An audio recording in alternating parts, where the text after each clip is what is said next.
All right, everyone, Jared James here, and welcome to, this isn't even, man, I've been doing a lot of these happy hour with Jared James, but we are not doing happy hour.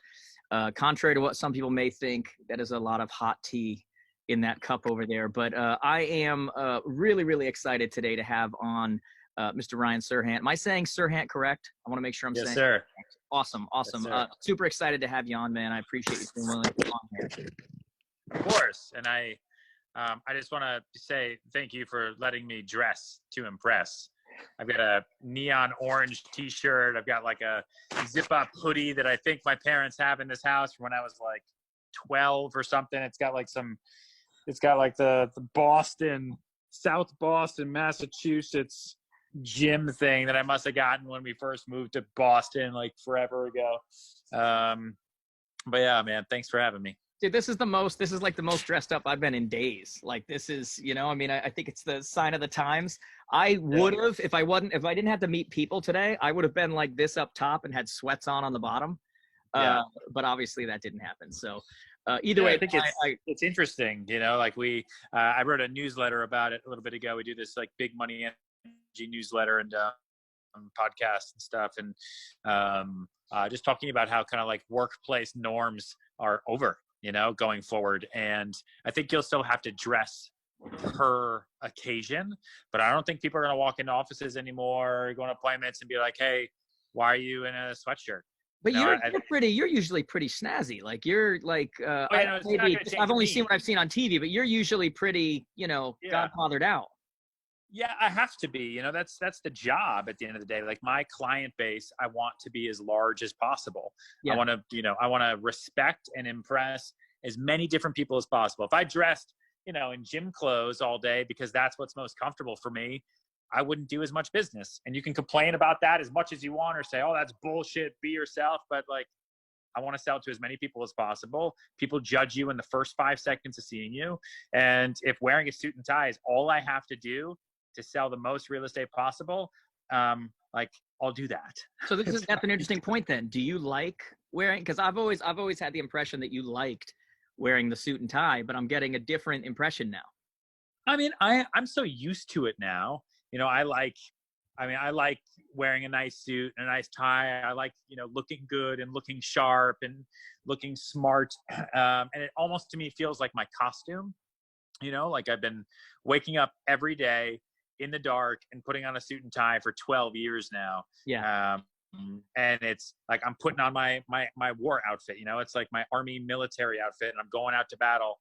And there is something that I do like about that. My favorite outfit, if I could, is just like boots, jeans, t-shirt. Like if I could sell real estate in boots, jeans, and a t-shirt, I would do that. How are you defining boots? What's that mean, boots? Like, are we talking like Timberlands? Are we talking like what are we talking about right now? No, I'm talking about like super Manhattan type, like, like leather boots that fit perfectly. I don't even know what brand they are. I've got some nice boots or some Prada boots, but I have massive feet. And I don't like wearing sneakers that often. I feel like those are super, super, super kind of dressed down. But listen, I don't wear a suit for me. I wear a suit for my clients. Yeah. The same way, like I could wear jeans and a t-shirt and it would make me feel good and make me, feel happy, and I'd be comfortable, but like, then I'm not showing respect to all my clients. So, you dress for other people. There's a lot of truth in that, man. I found a medium where when I first started doing this for a living, especially if you're getting on stages or in front of people, like I was wearing suit and tie and whatever. Now I've gotten down to the blazer, make t-shirt professional. Yeah, exactly. But I'm so not a suit and tie guy. Like it's, I swear to God, anytime I have to wear one, like, funerals or weddings or something, I get like a red mark right here. It's just so not used to it. It's like a guitar player's fingers, how they get used to the guitar. My neck is used to the old tie being around it. So anyway, so tell me what's been. So I think you told me you're in New Hampshire right now. You're there with your mother-in-law, your wife, and your daughter. Are you working? Like, what is because like obviously New York is it was considered non-essential. Now it's considered essential. New York right now is like what you hear about all over the news. I'm an hour from New York. Like it's Connecticut, New York. We're right there. Everything you hear on the news as far as the escalated numbers and everything comes from New York. Are you working? Are you not? What have you seen? Like, yep, we are. I'm working. I'm not showing property, right? On March 18th, so just about a month ago, we left the city because we were hearing from people that they were going to shut down the city, which they did that following Sunday. Yep. But we were concerned because we've never been in this situation before. No one has. And all you do is you see the news. You've seen it in movies. Like, it wasn't that far-fetched to think that they might quarantine New York in the sense that you can't get in or get out. You know, if they start saying, listen, New York is the epicenter in the United States, we've got to save lives in 49 other states. So if you live in New York, you can't leave. Or if you do, you need to have the antibodies, and then you've got to have a bracelet. And it's like, how do you get one of those? So we were just like, you know what, screw it. It's too risky. Let's get out of here now. So we came up to New Hampshire. My parents have a lake house in New Hampshire that they use like in the summers. And so we've been crashing here for a month, and I've got so Wi-Fi. And I've got like this little living room here that's like partly my gym, you know? Are you doing a lot of the working out at home thing? I'm doing the same thing. Yeah, and it sucks. I hate it. Do you run? Bodyweight exercises are the absolute worst. I hate running. I hate like sitting there.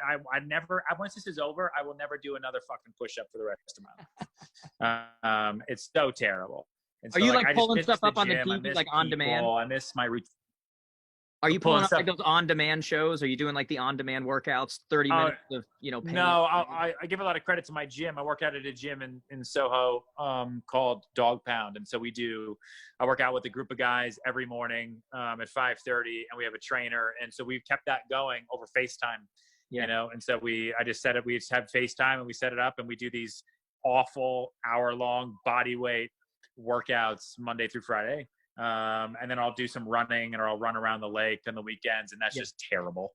And then I got my little office set up like over here on this little kitchenette table thing I have. And I just, I'm booked all day. I'm at 8 to 8, Monday through Friday, Zoom calls, podcasts, meetings with clients, pre-development clients. And we're staying incredibly busy on a lot of kind of busy admin work, but it's good, like, when has the government ever mandated that you need to stay home and focus on your business plan for a month? Yeah. And you have to do it or we'll kill you, like that. Or we'll, one of our salespeople posted a thing, which I loved. It was a picture in our Facebook group. He posted a picture of when fishermen can't go out to sea because the waves are too high, they work on their net. And I'm a big believer right now that one of the things that came from all of this is that a lot of, especially people in the industry, were exposed for how client focused they were and how little they were working on their actual businesses. Yeah. So if nothing else, man, great time to work on the net right now. Great time to actually, look at your systems, look at your process, look at your, all of that stuff. It's a good time for that, Yeah. And what I've told my whole team as well, and, we have an online course, too. I don't do coaching like you do, but, we have a lot of agents all over the world that we talk to every day. It's like, listen, this is your off season. That's it. Like, this isn't, there's no games on TV right now. This is your off season. And what are you doing off season? You take a little time for yourself, right? Pay attention to your family a little bit more. And you work on your jump shot, right? You work on your swing. You work on your throw, you work out, like you get your mind right, your body right, and you get ready for the season, which is going to start before we know it. Like before we're all going to be like, remember quarantine? Remember when I didn't have to go to office on a Thursday? Like, remember when we complained about quarantine all the time, and now it's all we miss? It's going to be like, remember when we watched Netflix at 2 p.m. or went for a jog at noon on a Wednesday? Like, that's exactly what's going to happen, and that's how we all are. That's like the human race. You complain about what you don't have the minute you don't have it. It's ultimately, when you look at it, it is a blip on the radar. Like, it's not, I mean, I know that it's terrible and it's there, but it's not permanent. Like, it's absolutely it's a blip on the radar. When you look at the scope of your life and you look at the scope of your year and you look at the scope of, it's terrible. It's, it's not fun. It's very real for a lot of people, but it is temporary. Like, I think that sometimes people are losing sight of that. I'm curious, so you just said the things you're doing. So you not hearing as much from clients right now? Like, what about like international clients and otherwise? Like, has that all kind of like completely gone silent and everybody's just kind of waiting this out right now? So the majority of my business is on the list side, right? So most of our business is on the sell side. So a lot of our work is just taking care of sellers, doing virtual tours, trying to, plan for the future as best we can. But incoming business lead new deals are like 90% less. You don't really know what the price of an asset is right now. Yeah. Right. Like you look at the market, it was down 600 points yesterday. It's up 500 points today. Why? And so like, well, so dude, it's all emotional though. It's all emotional. Like I was saying, my wife was asking me about this the other day, and I'm like, this has nothing to do with like what these places are actually worth. It's all emotion. Like look at Realogy stock right now. A couple days ago, it was down to 240 or something like that. I think today it was up to like 4 something again. It's a multi-billion-dollar company. Like, what is going on? Yeah, because people are crazy, and most of them are really annoying, and they just act completely on fear, and then they follow the crowd. It's like in our business, right? The hot markets are always the stupidest markets. It's when people just buy things because they don't want other people to have them, and they're doing it because everybody else is doing it. Like, okay. And I think that's what you have now. So the massive sell-off, in the stock market was because everybody else is doing it. If everyone else is selling, they're smarter than me. I must sell. It's the old Buffett, right? When others buy, you sell. When others sell, you buy. Like it's the like. I honestly think there's going to be a huge opportunity because when you look at how money works, money isn't just spent and it's gone. Money just moves. So like if an event hires you or I to come and talk at their event, right? If an event hires you or I to come talk at their event, they pay us money, but that money doesn't go away. It just moves. It goes to us. We pay our staff. We pay Delta. Money just moves. When you look at all this money that was taken out of the market, I really believe that you're going to have a lot of people that took a ton of this investment money out of the market and are going to look up when the sun comes out and everybody goes back and they're going to go, hey, you know what doesn't go down by 20% in a day? Real estate. And I think there's going to be an opportunity from the perspective of that money pouring into real estate because you're going to get people who are kind of tired of the idea that their retirement or otherwise was put in this thing that was completely emotional. Yeah. I mean, it happens. The cycles are always the same. Right. It's identical to what happened last time and the time before that and the time before that. And what's a little bit different this time is like, you want to know how to show someone the value of an amazing new home. You lock them in their current shitty home, right? So like all these people are going to come out and they've been stuck with their wife and their kids in this house that they've always wanted to get out of and go somewhere else. Like now they're going to come out of this and be like, you know what? I need to move. I can't. Are you saying this is the end of the tiny house movement? Probably. Yeah. Remember that? So. Isn't there a show on HGTV or something with these tiny houses? Like HGTV will be like, let's make leaves into houses for ferrets. Let's make that a show. And all of a sudden that's a show. It is going to be interesting, man, because on one hand, this whole thing like reminds you what's important and like all of this kind of stuff. But then it's also completely contradictory against like the minimalist attitude, because now when you're all locked up, you're kind of like, I'd kind of like some technology. I'd kind of like some more space. I'd kind of like so it's like such a walking contradiction because on one hand, you're like, focus on what matters, ultimately the people and the relationships. But then on the other side of this whole argument is, a little more space would be nice. In Manhattan, like a lot of our meetings and conversations now are about what's AQL. So like after quarantine life, right? That's what we've been calling it, AQL. So it's after quarantine listings, after quarantine life. What are people going to want in buildings? Are people going to be excited to go buy in a condo with 300 people where you share a floor with 20 of them who all use the same garbage chute and touch the same elevator buttons? Is it going to take 18 months for people to be okay with that's going to be a side effect of this? Do you think people are going to be like, we're going to turn into walking bubble boys? I think for the short term, 100%. For the first 6 months, once this is over, people are going to have a real kind of second thought about living in the same vertical village as hundreds of other people, where if they sneeze in the lobby, you're going to walk through it on your way to work. I think what it's going to do that's a good thing for us is it's going to kind of buoy up the single home market. So all of our townhouse sales throughout the city will be much better. And, I'm building a townhouse for myself and our family right now. And I'm like, yeah, man, I can't, like, if I got to get quarantined, I'd much rather be quarantined in an apartment. You were doing that prior? Like you were doing that before all of this? Yeah, before. Yeah, we started renovating last year. Nice. And now we're stopped because construction is stopped, which sucks. But I think people are going to go into single families. I think they're going to move out of the city.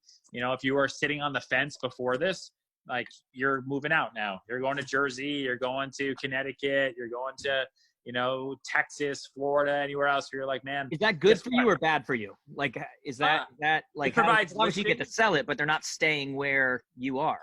Yeah, correct. It provides, just like when, when the tax cuts came through, right? And the tax law changed, when they did away with the SALT deductions, all of a sudden we had a lot of high priced homes hit the market because you had a lot of rich people who were like, this just sucks. I don't want to be paying tax twice now. So they left, but then it put a lot of things on the market. Now I got to go find somebody else who's as wealthy to buy it, who doesn't care about the tax.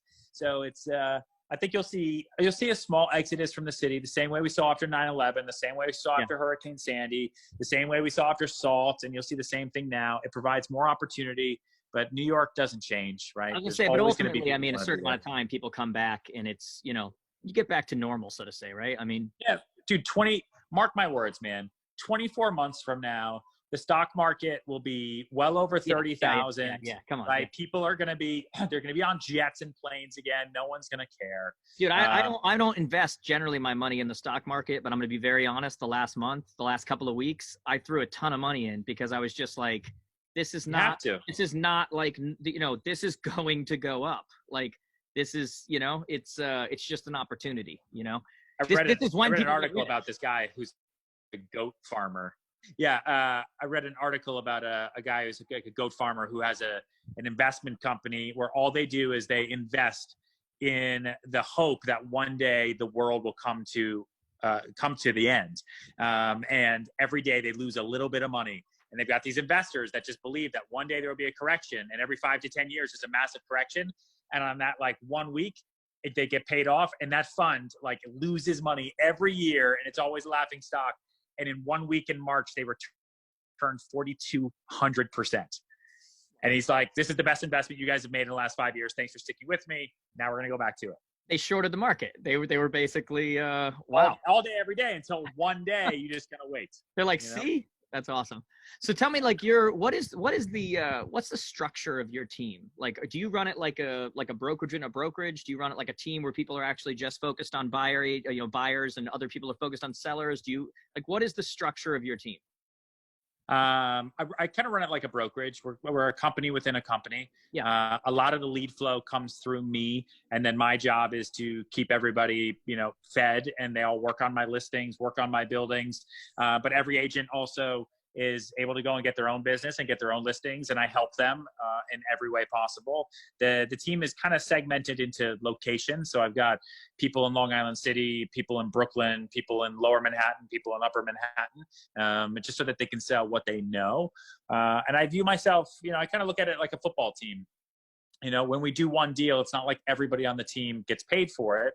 But, for me, I'm the quarterback, and I've got my wide receivers. I've got my running backs. I've got my offensive tackles. I've got defense when I need it. I've got players all over, and they do what they need to do.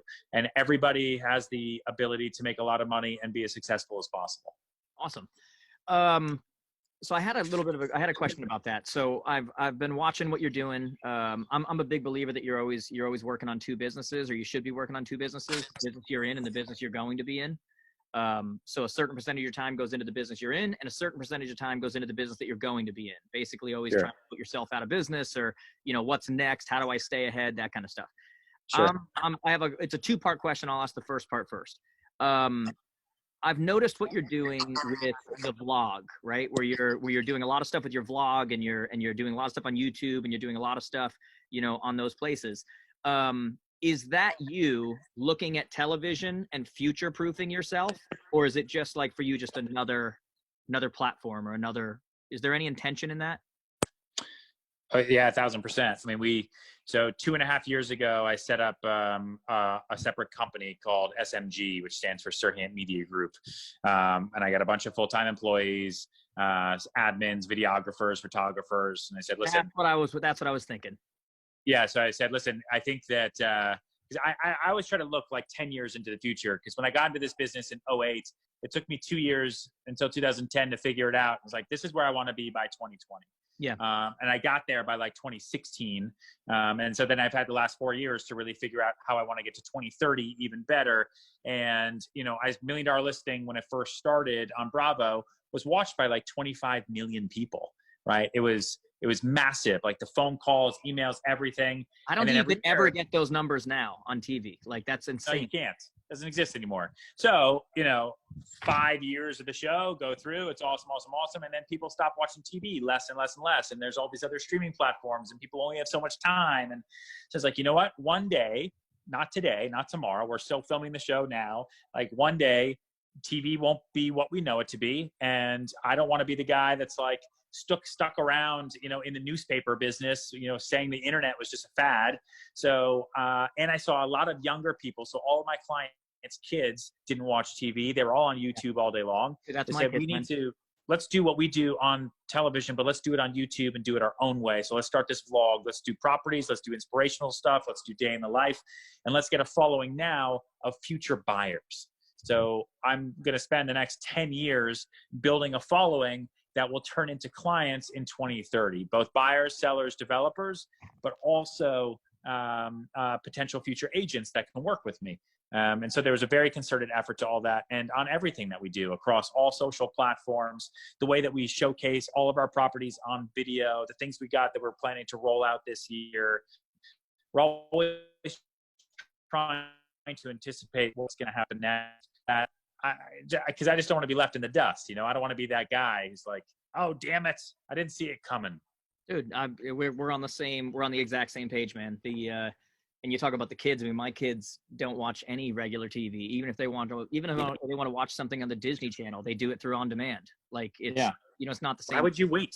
Yeah, exactly. Yeah, that's exactly. It's a different world. But I had the second part of that question was this. So I was kind of checking in when I knew we were going to do this, and I was looking at everything you're doing online and on, you're doing a nice job with, I'm a guy that pushes social and all those kind of things. You're doing a nice job with, giving people actual things to view and content to take in on Instagram and all of these different places, right? So my question is this: do you see yourself in real estate long-term, or are you building a following because a following allows you to do whatever the hell you want down the road? I don't know. I mean, I'll be in real estate for as long as real estate will allow me to do it. I think that the brokerage business is an amazing business. It's an entrepreneurial business. It allows me to do whatever I want all day long anyway. Maybe I won't always be showing properties at 7 a.m. on a Tuesday because I have to, right? Maybe I'll be doing different types of sales and different type of brokeraging. But the following enables me to do other stuff in addition to the brokerage, right? It enables me to do the television and the books and the vlogs and the courses and, the licensing and the endorsements and the podcasts and all that stuff. I mean, real estate's my tree, it's my lemon tree. And I find different ways to branch off the main tree and different lemons and everywhere I can go. But real estate is the backbone, it's the trunk. So you do recognize, though, you have these various things that you're into, and you're not going to bite the hand, so to say, in the sense that, like, what allows you to do these other things is your successful real estate business that not only opens up doors, it funds it. It does, like, you look at it like that as kind of like the source of it. Yeah, 1,000. Yeah, of course, man, 1,000%. Like, I will never bite the hand that feeds me. Real estate is an amazing, amazing career and an amazing business for income.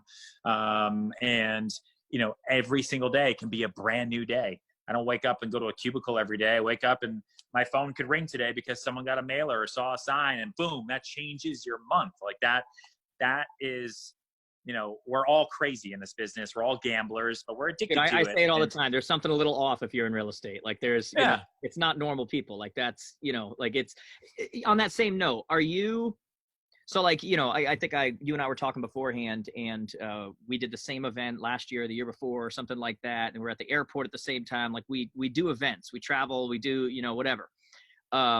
There's the upside of this whole quarantine thing, which is for me, for example, and I think for you as well, I'm not traveling at all right now. I'm home like crazy. It's awesome. I'm getting to spend more time with my family than ever before, do more things, the whole thing.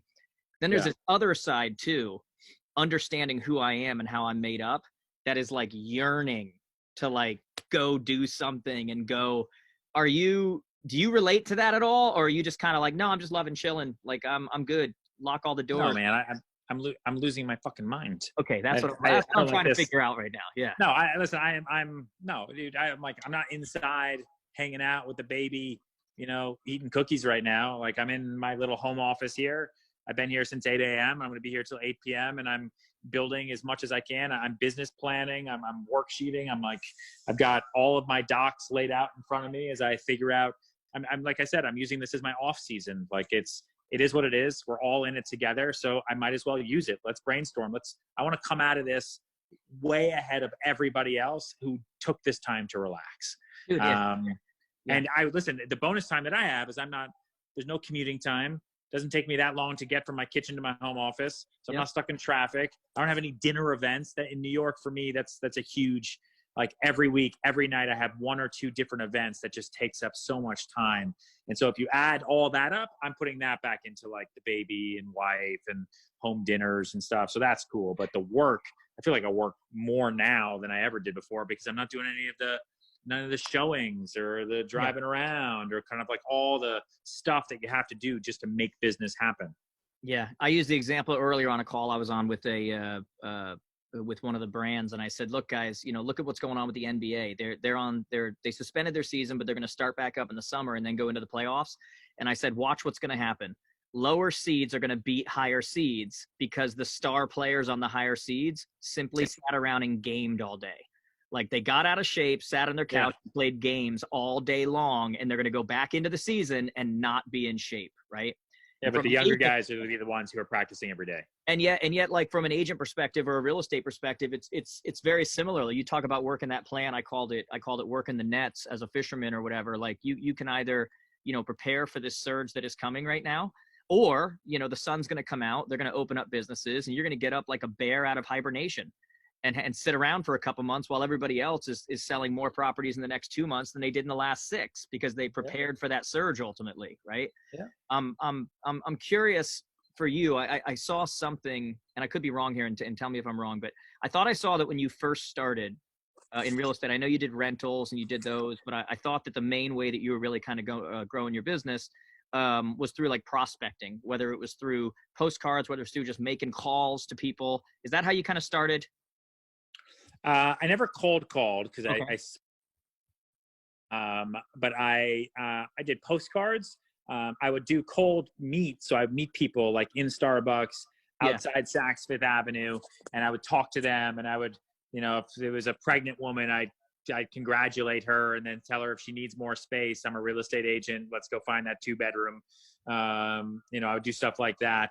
And that's kind of how I got my business. And through the gym, like the one place I knew where I could have something in common with someone else, because I'm not from New York City and I'm not overly religious and wasn't part of any other networking groups, was, I go to the gym and try to like go spot a bunch of people and, take little workout classes and meet people in there. And then eventually those people slowly become friends, and friends slowly become clients.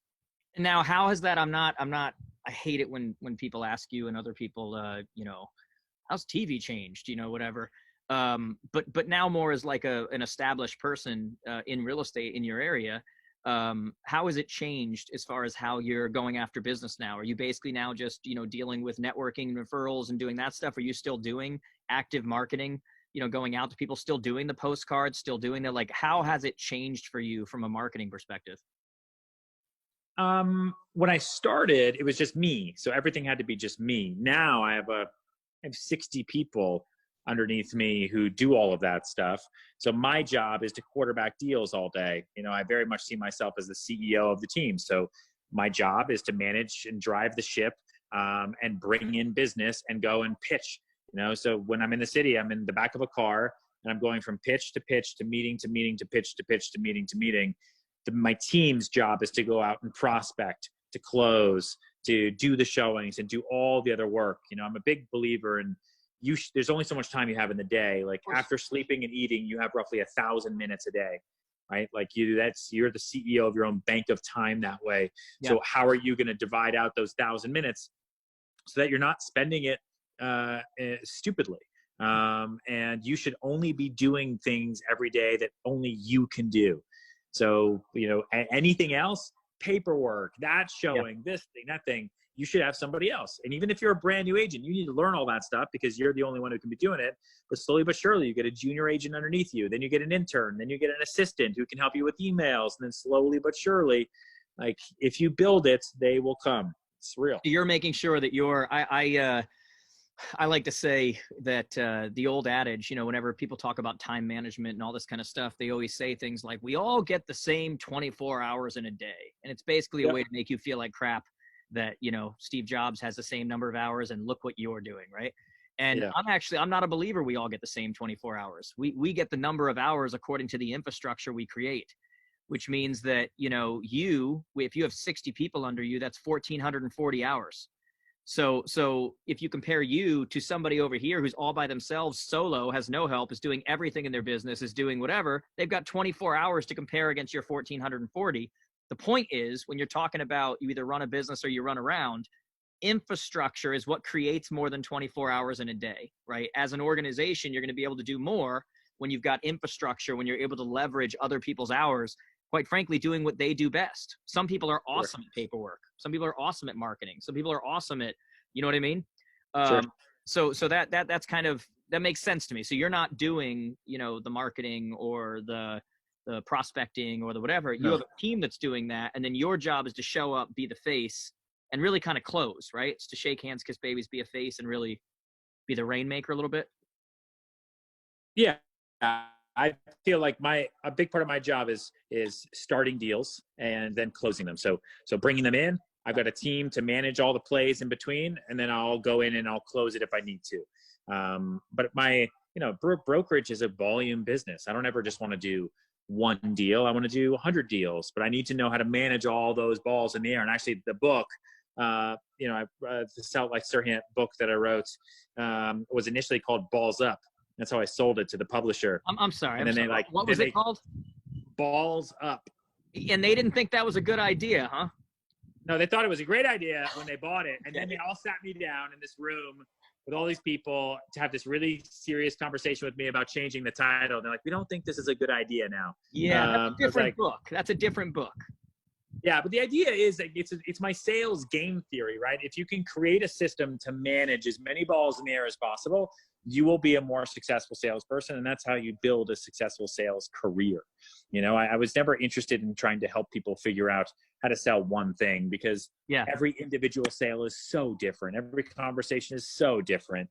But to build a sales career is what really, really excites me. And that's why I love this business. That's why I work so hard during quarantine, because it's like exciting. I get to build and do new stuff all day, every day, talk to new people, get turned down, rejected. It's going to suck, but it's going to be awesome when I get that win. And then I just go for it over and over and over. Don't you think, Balls Up? It's an interesting title.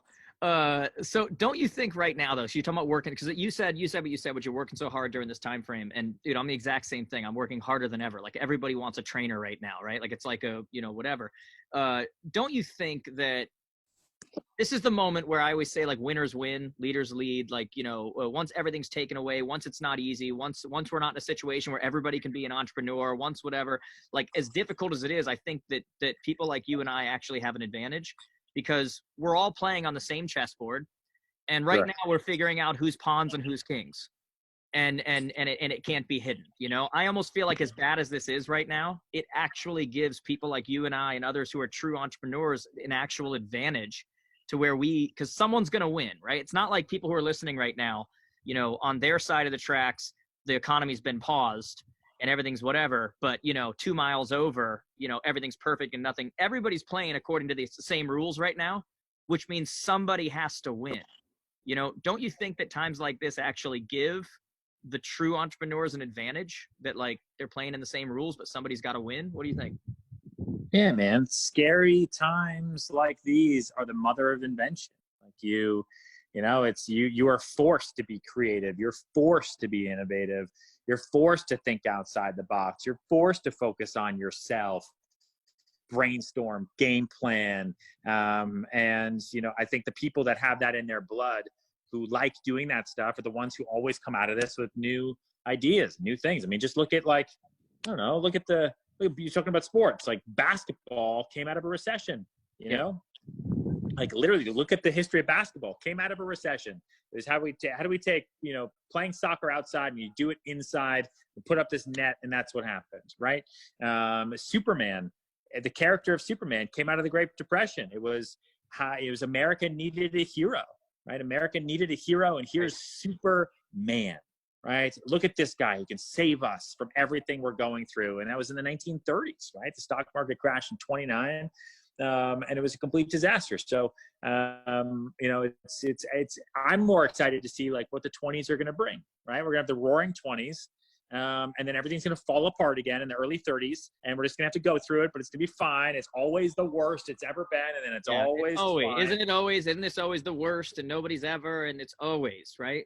Always. I think old people are like sitting back sometimes laughing at us. Yeah, man. Like if my grandparents were still around, they'd be like, you have to stay at home and watch TV and work on your business. I had to go to World War II. Harold went to war. Yeah. Yeah. Like it's not the same, you know, like your father I don't had complain to about leave this at us all. children and go to war at a mortality rate, by the way, in a war back then. I remember when there was the Iraq war and they were posting numbers of deaths and it was like 3,000 something. And everybody was like, oh my God, because obviously seeing 3,000 plus people die is a terrible thing and it's whatever. But it's like World War II and other vets must have been looking at this going like, are you like hundreds of thousands and whatever? Like it's just a different world now. Like what we and the draft. Ugh. Being drafted. God. We're literally upset about the idea that like, you know, they're deciding how much toilet paper you can buy. And yet there was a day when you would get a message and they'd say, hey, you're grabbing a gun and going and you know, risking your life and leaving when you really start to put it in perspective like that, it's like, and then you look at our world today. I put this up on Facebook the other day. It's like the freaking stock market's running a half off sale and everybody's buying toilet paper. Yeah. Like, I just sometimes wonder, like, our perspective is just... No, it's messed. It's completely messed. And again, nobody's minimizing what's going on right now. It's terrible. It's, you know, people are dying. It's just perspective, though, right? Like, I really believe entrepreneurs and people, we just think different. You know, it's like a stand-up comedian, right? They joke with each other different. They joke about things you probably wouldn't joke around in public, but they think different and whatever. I think there's a touch of that in entrepreneurs, too, where you just think different. Like it's just for perspective, you know, it's a crazy thing. It's a get up and go attitude, right? I mean, like, look at this country. You had a lot of people who are okay with sticking around and dealing with things as they were. And then you had a handful of people who said, we don't like that. And they got up and went, and they got on boats and they went and figured it out. Like that's today's entrepreneurs, right? The ones who are getting up and going and figuring it out. Is this going to change anything about like how you do business? Like, I mean, obviously I think that people are more comfortable now with technology and they're more comfortable with video because they've been forced to do this. You and I were joking beforehand that, you know, this will become like, you know, you Google something. It's like, oh, let's Zoom it. Let's, you know, whatever. Yeah. Do you think this will change anything about how you or your team or just the industry overall does things? Do you think people will be more comfortable and will do more virtual tours because they're like, there's no reason to meet there? Like, do you think it'll change anything? I don't really think so. Like, I think the office leasing business, which I'm not in, will be changed. I think the commercial brokerage business will be changed, but for residential brokerage, you know, it's not like we're selling 10 apartments a day right now virtually. Yeah. Like people, even with the virtual tours we are doing, people are like, okay, well, when I can get in and see it, let me know. So it's still it's a good point. Everybody's talking about virtual, but the truth of the matter is it's not ideal. It's not what most people actually want, right? I mean, it's not the same thing. I mean, I wouldn't spend millions of dollars after only seeing something through my phone. You know, you can. Dude, I've been saying this forever, man. Like all the money that's poured into our industry, all the money that's come in now from Silicon Valley and everything else, and yet the number of people who have used an agent the last 5 years has gone up every year, and it's for a very simple reason. Like you can't add a house to a shopping cart. You can't buy a pair of jeans, pick out some boots, and then say, I'll take that 4-bedroom colonial, connect PayPal. It's a very unique industry. Yeah. Yeah. That people actually need to sleep in and live in. I mean, that's never going to change. I think, you know, there will be real estate agents in movies in the year 3000, you know, like you in some way, shape or form, because you're going to always want that authentic human connection when making a large financial decision. Like it is what it is. You know, the internet didn't put stockbrokers out of business, right? You know, it made more of them because now there's more information that you have to understand and it's too complicated.